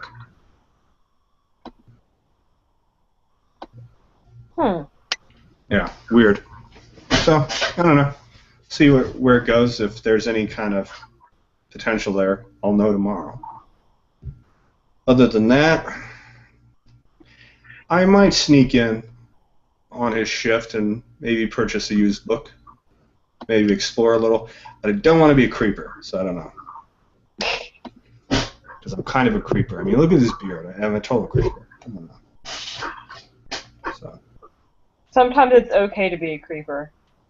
Fair enough. Some people are flattered by it, but I would genuinely. There are some things in the store that I've been looking at since I started training that I actually want to get. There's a few CDs in there. They actually have The Devil's Briefs by Voltaire. Mm-hmm. I've been meaning to collect some of their stuff. I actually like dark cabaret. It's a cool genre. My friends and I, it's one of our bands that we kind of shared when we were younger. So he's a really cool musician. He actually had something interesting to say about steampunk years ago. He said that steampunk is goth gone sepia. Maybe that's a pretty accurate representation. In so few words. I always like it when somebody can make a point with very few words and actually encapsulate the whole thing. I think that's actually more eloquent than necessarily a very elaborate verbal explanation. Chocolate milk. Ridiculous, Ruben. But yeah.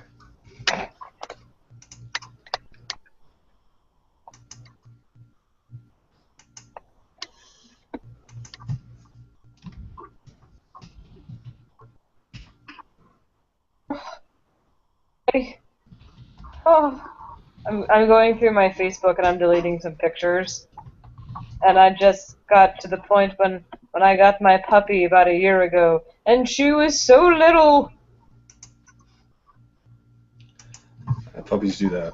I've made the point that there are two things that could make people just stupid: puppies and kitties. But this face, I can't even with this face. Exactly. Like it just makes people like talk stupid when they're around it. Like I've actually made a joke to some of my psychology friends. If you want a really good psychopath test, particularly with a child, put a cute kitten or puppy in front of them and see what happens. Oh, it's a oh God, Ruben, what are you doing? Oh, he has that on like speed dial. We have a girl that comes in here. She's very like pixie-like. She giggles a lot. And we brought out the cute pictures one night, and she was just overcome with overwhelming like laughter. She was like really happy but pissed because she couldn't stop laughing. It was great. It's contagious too. Everybody in the room was laughing. Because puppies are adorable. Is there? Especially mine. Yours is cute, and mine is cuter. Oh God. She's a Brit. Mine's. Oh God. Oh God, the nose. In continuous loop. It's actually a good GIF too.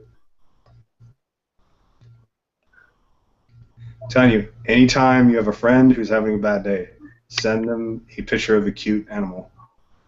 Their day is awesome. Oh God! I love this one. Hey, you're in a cup? Oh, I'm in a cup too. Yay, we're in cups. Exactly. Those are chinchillas, by the way. Oh God, I could. Oh God. You know, chinchillas, actually, to give them a bath, you have to dust them. Yes, you do. Weird, right? Yes. And they're mostly nocturnal. And really expensive. Yes, my now ex was trying to convince us to get some chinchillas. I saw one at the store once. It was like $150 for one chinchilla. Jesus. It wasn't even a pair. It wasn't even a breeding pair. That's what I paid for my dog. Yeah, I know. You can get a stray cat at the store with all its shots for like $40. It's ridiculous. You know, it's an exotic animal, so I guess it sort of makes sense.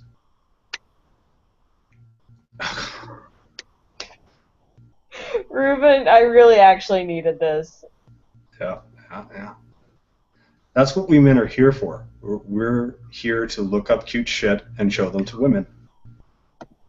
So you can get on with your day. Because we can handle the cuteness. We go through the trial, the gauntlet of dealing with cute pictures. For you.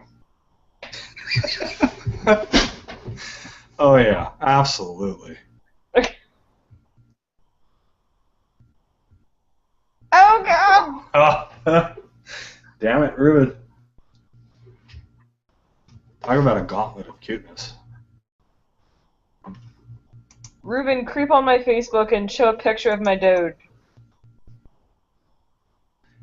She's giving you a license to stalk you.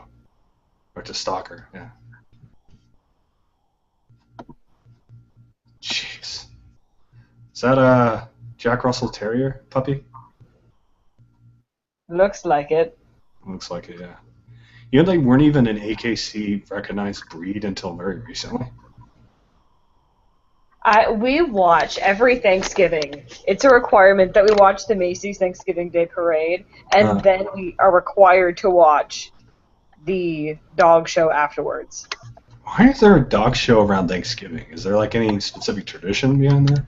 It's Westminster, I think. Oh, okay. Goodness, yes. I discovered a book in Barnes & Noble the other day. This book is about a squirrel, and it has a little vacuum, and it has like all its little chores and things. I think that like the whole putting cute animals in sort of human situations is almost like a surrealism. It's like a cutial. I can't even put those two together. I can't make a portmanteau with cute and surreal. Should be able to do this. Oh well. You're an English major. You do it.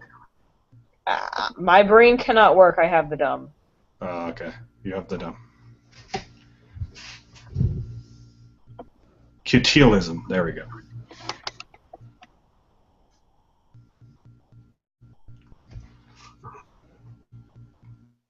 Damn chimps. So cute and loving until they rip your arm out. Do you know their upper body strength is like 3 times stronger than a human? What? Yeah. That's my puppy. Oh god. This is adorable. It's a mutt, isn't it? She is a lab mixed with a plot hound. What? A lab and a plot hound. What's a plot hound? P-L-A-T? P-L-O-T-T. Plot hound.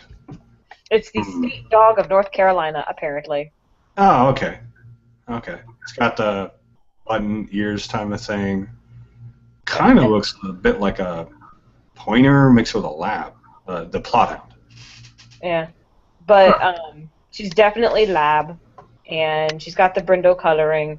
But that was the day that I first brought her home, and she was so sleepy. Of course, she's exhausted from the trip and from the exposure.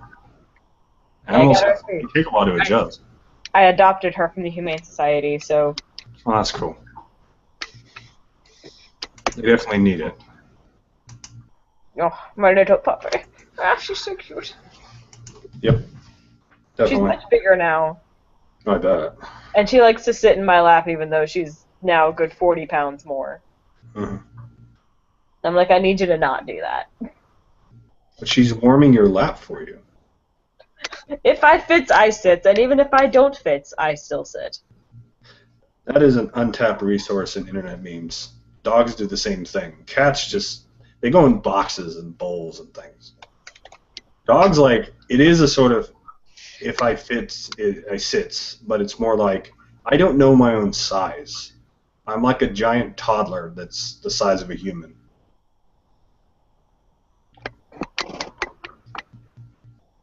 You want perfect evidence of this? Be around any Weinerheimer. They are notorious for that. They are so lurpy and clumsy throughout their whole life. They stop being clumsy when they're too old to move. Oh, here. I'm going to send this to Riven. Hang on. Oh, no, I'm scared. No, it's my dog, but she's sitting in a hilarious position. She's sitting on the back of the couch. No, no.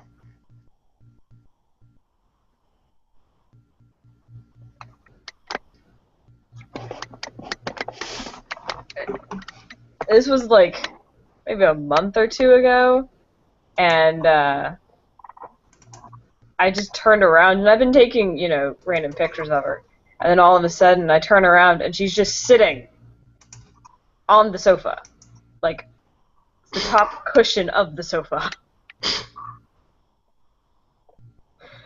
I'm just like, what the hell are you even doing? She's king of the sofa, or queen, yes. She's the queen of the sofa. Queen of the sofa. She's so random.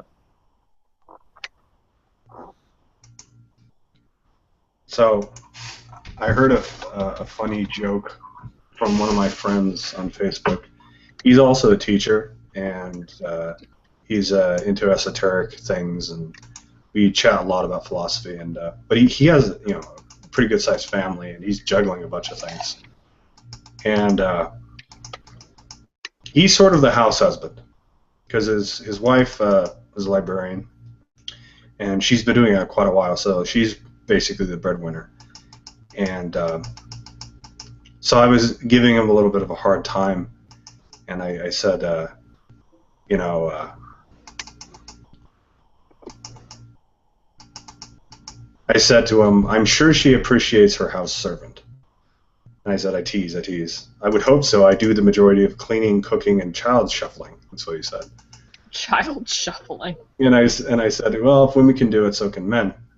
And what he said next was gold.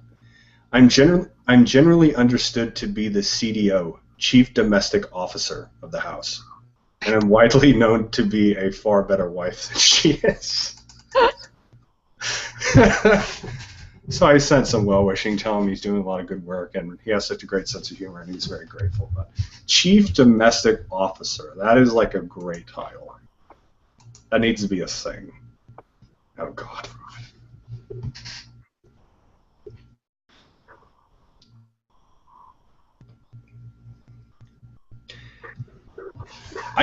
I kind of like some of that topical, almost like family humor, you know? Yeah. Like guys who joke about the ball and chain and that kind of stuff. When I was younger, I used to kind of like, oh, that's lame. But then I've seen so many people, and so many of my friends have gotten married, and I've seen just the craziness that kids are and everything. I'm like, you know, I totally see why this shit is funny, because it's ridiculous. When I was at the my first official day of volunteering, these two kids come in, probably no older than 4 or 5 years old. I think the girl might have been a year older than the boy. And they were like the stereotypically bratty kids that had never been told no. The mother, she was rather overweight, and the kids were kind of following suit. And the grandmother was much younger and she was much shorter and had a more youthful vitality to her. The mother just looked like she was totally exhausted. The kids were just being bratty, and like, what was weird, it was like, when they wanted the kids to do something that they should do, they would do the wrong thing.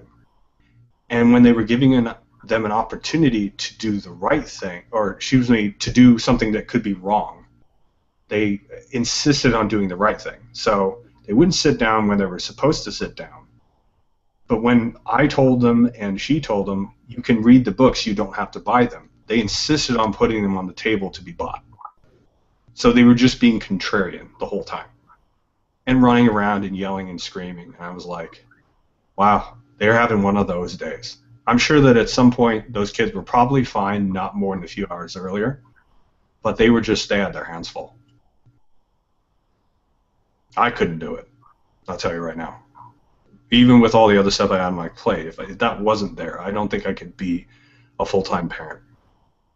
Probably the crazy uncle, but that's about it. That is adorable. That's one of those cats with it's like a button ear thing. Yes. Yeah. I used to think it was weird, but now I see why it's cute. They look kind of people-ish with that. I don't know. Oh, God. Oh my god. I love otters. They're one of my favorite animals. Yeah. Sea weasels. Or lake weasels. Kangaroos. Very sweet until they kick you in the face. Fucking kangaroos. Indeed. I sometimes think that Australia is like the science experiment of the world. They have so many really weird animals. Okay, and plants so and this everything. is the world. Indeed. I remember that video. Every time I see kangaroos, every time. That's it. God, jeez. So, why is it giving that a flower? Because she's pretty. Like, I know what I would think if it was a person, but it's not. It's weird. Here, I brought you food. Maybe, I suppose. I don't know. Maybe they eat flowers. Maybe it's like the equivalent of delivering a pizza. Perhaps. This is pretty and tasty. Look at the presentation. Oh god, speaking of pizza, I know it's totally random. A friend of mine got... Okay. Hey, it's cute. Reptiles can be cute. Don't be so speciesist or phylumist. I don't know. I don't even know where I was going with that. Reptilist? Reptilist. But a friend of mine ordered a pizza the other day, and she hadn't eaten all day. And all of a sudden, she gets the box and she opens it, and it felt kind of light, and there was no pizza in her box. Oh, wow. 45 minutes later, and she was still hungry. Well, that's messed up. Lions, tigers, and bears, oh my! Apparently, I'd read an article about that probably a year or so ago, and apparently they were all raised together as cubs, I guess. Yeah, lion cub, tiger cub, bear cub. Yeah, cubs. So they had this really close bond. They're all, I guess, rescue animals would be the equivalent. They're in a preserve somewhere. It's pretty crazy. I've also seen it with. I saw something the other day. They were showing a recap, and there was. Oh God. I saw a wolf and a wolf cub and a bear cub that were really close friends, and then they showed them as adults, and they were still roughhousing. It just makes you wonder, like, how would that happen in nature? It exists. We see examples of it. Exactly. Like in preserves and things, but how would that happen in nature? Like, what kind of weird lottery would a cub or an infant or a subadult have to run into where they lose their mother and are taken in by a totally different species? And why is that present exactly?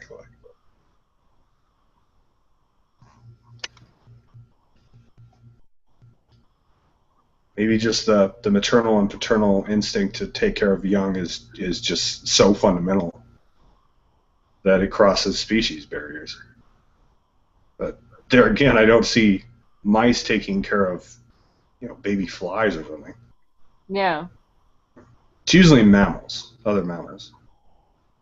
So, might have something to do with that. It's like a dog wanting to get inside.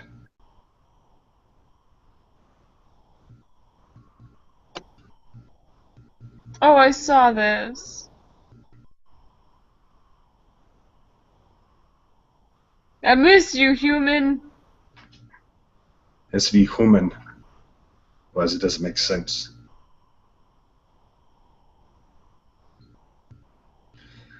Well, that's no good for you. I feel your pain. Yeah, well, parents have a way of stirring things. And I love my mom. My mom's not a trigger, but just about anything and everything else is for me. I could see it. Well, I'm sure you do, but let me guess, Fahim, did you have a pretty strict household growing up? Yeah. Yeah. I know the feeling. Had to keep the doors open at all times. Your usage of the computer and of the video games was metered. You had to do certain things at a certain time. You were expected to be in bed at a very specific time. You talked back. You would feel for it for several days. I wouldn't say that I had a authoritarian household, but I definitely had authoritative. If I did something out of line, shit would be taken away for like a month. My parents were my stepdad was manipulative. Yeah. Because he wouldn't take it away during the week. He would say, okay, you're grounded for the weekend. You're grounded for the weekend. I would have 6 weekends back to back that I couldn't do anything because I forgot to sweep the floor. Oh, I got a day. I didn't do a good enough job of wiping off the counters. I got another day. Makes sense. So then it's like on weekends that I don't have homework and I don't have whatever going on, it's like, okay, I'm just going to sit in my room, twiddle my thumbs, and do absolutely nothing because I'm grounded from video games, TV, and books. Yeah. I would have stuff like that sometimes, but usually if there was a track record of me being a little dick. Most of the time, if I was grounded, it was a few things. I broke something expensive, or I almost got myself killed doing something stupid. So usually I was grounded as a sort of corrective measure. You see this, what you did? This is completely stupid. Don't do it again. You're going to think about this for the rest of the day. And if it's really bad, okay, this shit's going to be taken away. So, and I'll tell you what, it worked. Whenever I'd be grounded for something or something would be taken away, I'd never fucking do it again. Yeah, so I was fortunate in that. Not every parent goes about it. They'll just ground you because they don't like you, because they personally don't like something you did. Yeah. But the thing is, almost every single time I was in trouble, or particularly when I was really young, and they would actually spank me with a belt. It's always Dad.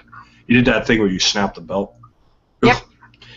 Well, it would always go this way. He'd spank or ground or yell and scream or whatever. And he'd send me to my room and leave me in silence. And then, 30, 45 minutes, an hour, however long, he would come back into the room with a much more passive posture, and he would explain everything. Specifics, why I did it wrong, what I did, what I could do instead, and show a genuine interest in making sure that I did things properly. Yeah. That was his method. So, and I think it affected me in the ways I deal with conflict and anger. When I have had outbursts, I always take a breather afterwards, and then I come back with a more, passive posture and look at it. Okay, yeah, I said something. I'm sorry. This is why. Yada yada. So, yeah. I think there is something to be said for a little bit more aggressive parenting. And I know a lot of my friends who, as a result of extremely permissive parenting, are on the road to be the 40-year-old virgin. No job, no prospects, no relationships, no hobbies, stuck on the same thing. Many of these people, I hate to say, are WoW players. That is their life. They're glued. It's like a wish fulfillment fantasy. Which is sad. All right, gentlemen. Thank you for making me feel better and Very well. chatting, and I'm going to go to sleep. Okay. Take care. Have a good night. You too.